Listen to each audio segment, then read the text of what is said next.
Hello, everyone. As we are ending the semester, one of the things we've been discussing in the last couple of chapters have been dealing specifically with your personal relationships and your family and workplace relationships as well. One of the theories that we can discuss, or that we have discussed in this class, that I wanted to go a little bit more in depth on was that of equity theory. And equity theory can apply to your relationships, whether they're your personal relationships with your significant other, whether they're relationships in your workplace, or whether they're even family relationships as well.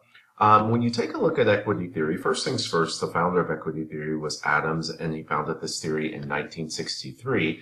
The entire point of this relationship, or what this this theory, and what this theory is essentially arguing is that we love relationships, or we think relationships are great if the ratio of cost and rewards are equal to that of the other person that's in the relationship as well. Essentially, if we look at our personal relationships, and several of you, through reading through your discussion boards, you have boyfriends, you have girlfriends, I think almost half, if not 3/4 of the class is in relationships right now. So we view the relationship to be a good relationship or a great relationship if what we're putting into the relationship and what we're getting out of the relationship is equal to our partner. So essentially, if you're putting in the same amount of, or you're giving out the same amount of cost that your partner is, and you're getting back the same amount of reward as your partner is, the relationship's good. Where we get into trouble is if there is some sort of imbalance here in the giving and the receiving, or the costs and the rewards. So when you talk about someone putting in more costs, you should be theoretically getting more rewards.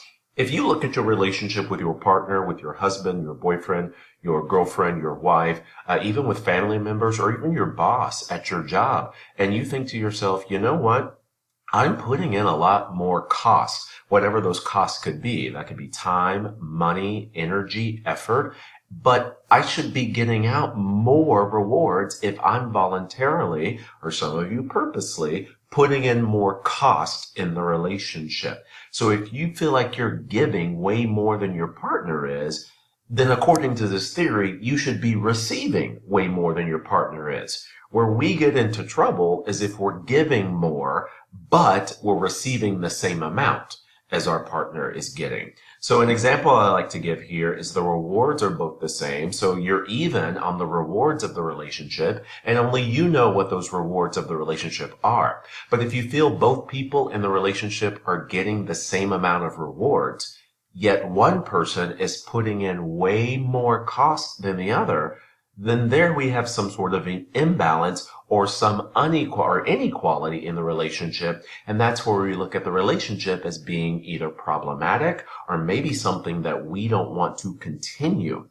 When you talk about equity in the relationship, though, keep in mind, it doesn't mean, and this theory is not stating that every single moment and every single aspect of the relationship is going to be equal. No, there are probably certain portions or parts or situations within the relationship where it's going to be some sort of imbalance. But what this theory is arguing is, over the long haul of the relationship, there needs to be some sort of equality here. There needs to be a fairness in the relationship. There needs to be some sort of equalness when it comes to the ratio of cost and rewards that you are getting. And the whole point of this theory, and the whole point of being equal in terms of that ratio, is you just want to be treated like you just want to feel like you're being treated fairly in the relationship.